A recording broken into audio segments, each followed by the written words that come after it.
النهارده هنعمل الحجازية الاسكندراني بطريقة سهلة، وهقول لكم على كل التكات اللي تخليها تطلع معاكم مظبوطة جدا وطعمها لذيذ بجد تحفة، احلى من اي نوع كيكة او بسكوت، بجد روعة. زي ما احنا شايفين لونها جميل واخدة التسوية المظبوطة، حاجة كده لذيذة من الاخر. هتعمليها بكل سهولة وكمان بمقادير بسيطة جدا. يلا بينا نشوف المقادير وعملناها ازاي. اول حاجة هحضر الخميرة. معايا معلقة خميرة كبيرة، 4 معالق سكر، ونص كوباية مية دافية. المية تكون دافية مش سخنة عشان الخميرة تشتغل معانا. هقلبهم كده واضيف المية واقلبها كويس، وبعد كده هغطي الخميرة واركنها على جنب لحد ما احضر باقي العجينة بالشكل ده. هنا عندي بقى المقادير الجافة: كوبايتين دقيق ابيض، وكوبايتين دقيق سميد سادة من عند العطار، مفيهوش اي اضافات خالص، وهقلبهم مع بعض، معهم كمان ذرة ملح. وهنا كوباية سمنة على زيت، ممكن تبقى سمنة بس تكون سايحة، ما تكونش سخنة جامد. وهقلبها في الخليط كده وهبسها كويس عشان كل ذرات الدي تختفي وتتغلب بالسمنة. وياريت تكون كمان السمنة بلدي، بتخلي طعمها احلى كتير، بس ما تنفعش بالزيت بس، ممكن زيت على سمنة او سمنة بس.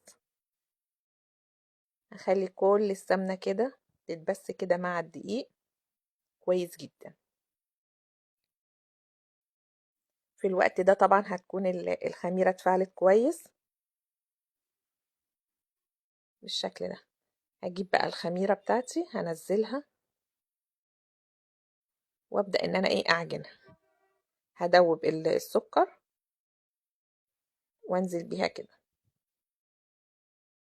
لو احتاجت مية بضيف لها، ما احتاجتش خلاص. واذا ضفت مية، المية تكون برضو دافية بسيط. العجينة بتاعتها انا مش عايزاها عجينة طرية، انا عايزاها عجينة ناشفة شوية، بس مش ناشفة خالص عشان اعرف افردها. هغطيها بقى واسيبها ترتاح او تختمر حوالي ساعة. هنا هحضر بقى الحشوة معايا كوباية سكر، كوباية ونص دقيق سميد، ورشة فانيليا أو ربع معلقة كده، ومعلقتين كاكاو خام، ومعلقة ونص قرفة بودر. هقلبهم كويس مع بعض. وعندي هنا معلقة كبيرة سمنة بلدي بتخلي طعمها جميل. أفركها كده في الخلطة كده كويس. أنا عايزاها زي الرملة المبلولة. أجيب بقى شوية مية أزودها كده لحد ما توصل للقوام اللي أنا عايزاه. أنا مش عايزاها ماسكة أو معجونة، أنا عايزاها يا دوبك زي الرملة المبلولة بالظبط. هنا بقى العجينة اختمرت، هقسمها بالنص، بس هخلي نص أكبر شوية عن النص التاني. وهنا صينية مدهونة سمنة مقاس 30. هاخد بقى النص العجينة الكبير هفرده كويس في الصينية، وهعمل طرف للصينية من الأحرف عشان وانا بنزل الحشو ما يتحرقش معايا. هنزل بقى بالحشو كله كده، وكمية الحشو دي مظبوطة جدا للمقادير دي. هفرده كويس واخلي مقدار الحشو يكون متساوي في كل الصينية. زي ما قلنا بنسيب حرف صغير على حرف الصينية. النص التاني بقى هفرده على مفرش او ورقة زبدة على مقاس الصينية بالظبط. قيس مقاس الصينية وافرده على نفس المقاس بالظبط بالشكل ده. وبعد كده هقلبه على الصينية بكل سهولة.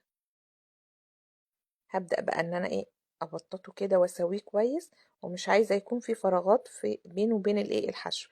اطلع اي فراغات موجودة، ابطط كده في النص الاول عشان اي فراغات تطلع.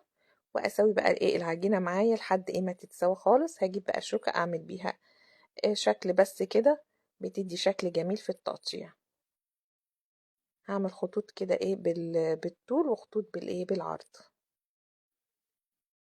وعادي ممكن ما تعمليش الخطوة دي، بس هي ده شكل الحجازية المعروف، بنعملها بالشكل ده. وعلى فكرة الحشو ممكن يبقى اي حاجة تانية، مش شرط كمان حشوة القرفة. ممكن كمان نحشيها بالعجوة، او اي حاجة تانية او مربى او اي حاجة. هبدأ كمان ان انا اقطعها. دي التقطيعة دي بتبقى شكلها جميل جدا. ممكن تقطعيها مربعات عادي، بس هي معروفة الحجازية بتبقى تقطيعتها ايه، سمبوكسات كده. التقطيعة دي جميلة وشكلها ايه جميل. قطعيها بقى بالشكل اللي انت حباه.